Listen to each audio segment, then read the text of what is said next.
We are less than 2 weeks away from the WWE Draft 2024, ladies and gentlemen. So, well, many superstars will be moving shows from Raw to SmackDown, SmackDown to Raw, perhaps NXT to SmackDown and Raw, perhaps even Raw and SmackDown stars to NXT. But some stars are perfectly fine where they are and do not need to move shows. So today's video is 10 WWE superstars who do not need to move in the WWE Draft. And quick disclaimer, as picks, tag teams, groups count as one. So without further ado, let's get straight into the video. We've got 5 options from Raw, 5 options from SmackDown. So let's kick things off with Monday Night Raw. And I'm going to start off with the Judgment Day. Judgment Day runs Monday Night Raw. Now, of course, Damian Priest is currently the world champion.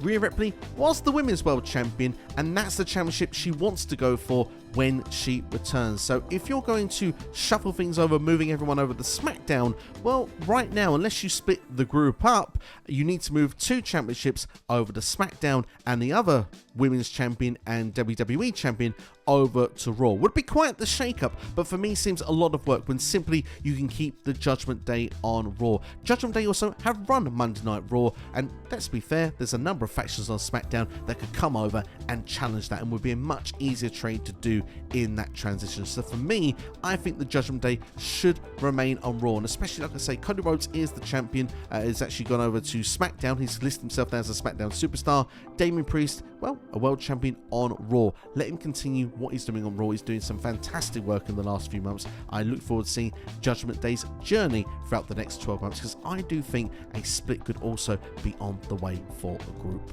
Next on the list is Liv Morgan. Now, I might have said differently a couple of weeks ago, but now that Rhea Ripley's had to vacate the Women's World Championship, I think Liv Morgan should step in her shoes. They're the ones that have got the rivalry going. They've put both of each other on the shelf. When Rhea returns coming for that championship, I think Liv Morgan should be the one holding it. And for that to happen, she needs to remain on Monday Night Raw. This is a real key moment in Liv Morgan's career right now. She's got a chance to establish herself once again as a champion, this time as a heel with a fresh character and direction, and someone who could get more over with a big money match when Rhea Ripley returns. To separate them in the draft right now would be taking money off of the table, and for me, I think that would be a wasted opportunity. Liv Morgan, in my opinion, should remain on Monday Night Raw. Following that up, I'm going to say Seth frickin' Rollins. I think Seth should remain on Raw. He's been one of the top single stars on Raw. He's been carrying the World Heavyweight Championship for, well, until he dropped it to Drew McIntyre at WrestleMania.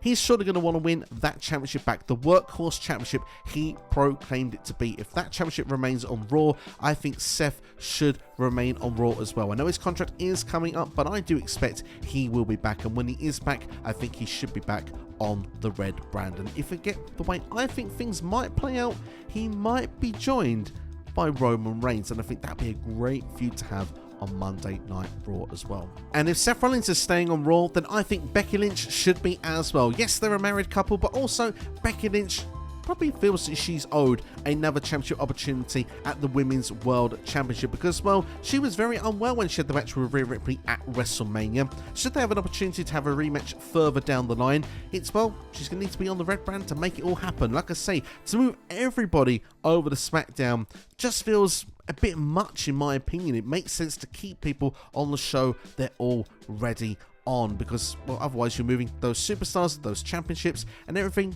just has to hit a reset button. You're taking money off of the table. I think Rhea and Becky is a program that could be revisited more. They had Becky do other things on Focus on their match towards WrestleMania. To have a proper program with Becky and Rhea would make a lot more sense when both are back in WWE. Becky's contract is also coming up, but like I say, I expect her to be back, and she has been one of the faces of Monday Night Raw. I would expect that to continue, especially, like I say, Netflix is going to be the direction for WWE at the start of 2025. They're going to want some of their big names on that show as well. Seth and Becky make a lot of sense to stay on the red brand. Last name from Monday Night Raw that I'm going to mention is Ivar. Ivar, a surprise option probably to many, but he's been getting TV time and having a chance to break out as a single star in recent weeks and months. He's been amazing with the work he's been doing. As a lower card guy, perhaps creeping into mid card, he is having banger matches almost on a weekly basis. If you put him on SmackDown, the show is 1 hour less, and if you have to cut the filler out, there is a chance that Ivar match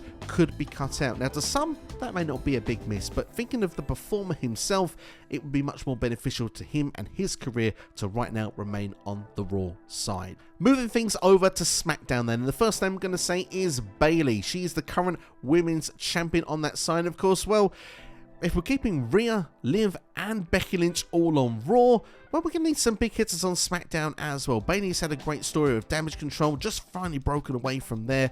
She can establish that SmackDown Women's Division as her own, something she has done in the past in WWE, and something I think she should do going forward as well. Michael Cole is on Monday Night Raw on commentary, and Bayley is currently a babyface, so she's not really going to give the same banter to Cole either. Would be a waste to put them under the same roof right now. But on serious note though, Bayley can actually build new stars like she's been doing with Damage Control, but with other members of the roster on SmackDown. You've only got to look there, the likes of a Jade Cargill, Tiffany Stratton. There is plenty of talent for her to work with. Next on the list for me is Randy Orton, and my reasoning for Randy Orton is because, well, I want the feud with Cody Rhodes. Cody Rhodes is now a SmackDown superstar after winning the championship at WrestleMania, and yes, I want the legacy rivalry between these two. That Randy told everything Cody knows, but perhaps didn't tell Cody everything Randy knows. It's a simple storyline to do, and for me, it's a match that I think could even be WrestleMania worthy next year. But for me, Randy Orton has been doing great work on SmackDown since returning from injury, where he was nearly out for 2 years. Let's not forget Randy as well has been back then for a few months. To work on SmackDown feels a bit of a lighter schedule to me because you have shorter matches, perhaps more promos as well. Randy's more protected. He does seem in really great shape, but the thing is, the fact that Randy does seem to pick up injuries here and there, I think is probably better used on SmackDown going forward for certainly the foreseeable future in his WWE career, in my personal opinion. Next for me is going to be the current SmackDown Tag Team Champions. It could change to WWE Tag Team Champions by the time you're watching this. Austin Theory and Grayson Waller. Two single stars that have been thrown together and have got plenty of fresh opportunities ahead of them now they have won those Tag Team Championships. The Grayson Waller effect has been a staple of Friday Night SmackDown since he got the call up from NXT last year. Theory for me has kind of grown into SmackDown. Didn't kind of work at the first half of the year on the blue brand. It's seemingly now things are starting to come together, especially now that these two are a duo. They've got some great teams they can work with: New Catch Republic, the Street Profits, AOP, Pretty Deadly and more. But imagine with the draft going on as well, they'll get some fresh tag teams they can be taken on as well. Maybe a DIY, for example, a Creed Brothers. There could be plenty of stuff for them to do, and for me personally, I just think right now they will be better suited to remaining on SmackDown. Speaking of the New Catch Republic, I think they should remain on SmackDown. Only just recently was they reunited. I think they should continue on the blue brand. Something just feels right with them being on SmackDown. It's usually treated as kind of like that B show, if you will. Yes, they've had the top stars of Roman Reigns, but when you go to the undercard, a lot of those talents I feel could get lost on Monday Night Raw. And seems like a criminal thing to say that Triple H is in charge of creative, that a Pete Dunne or a Tyler Bate could get lost in the shuffle, but it certainly could be a possibility. I think SmackDown just feels like the right home for me. It's just a preference thing, if you will. So yeah, New Catch Republic I think should remain on SmackDown. Same for me as well, the LWO. Going to be my last choice because Rey Mysterio just bleeds SmackDown. He was always in SmackDown in the noughties back in the old days. He's flip-flopped in the modern era of WWE Draft, and for me, I just feel like the LWO has worked really well on the SmackDown side of things. They've had plenty of time to develop their storylines each and every week. They could get that on Raw as well, but I just feel everything feels like it fits on SmackDown. There's so many in that group as well that if you're going to take them over, do you do like as the full group LWO? Does it become Rey Mysterio and the rest of the group? It's hard to see how it's going to play out in the draft for me. So personally, I just like them all to remain where they are. I think that would make the most sense, and they add depth to so many divisions as well. The mid-card division in SmackDown is pretty bare thin. Rey Mysterio is a good household name that always adds depth to that division. You've got the likes of Carlito as well that's involved in it, a future star in Dragon Lee, and well, the tag team division scene is also filled up with Joaquin Wilde and Raul Mendoza. And let's not forget Zelina Vega as well, one of those stars that certainly has more opportunities on SmackDown than perhaps maybe she might get on a Monday Night Raw. But that's my choices who I think should not move in the WWE Draft 2024 from Raw or SmackDown. Let me know who you think is on the right show right now and doesn't need to move in the WWE Draft in the comments below.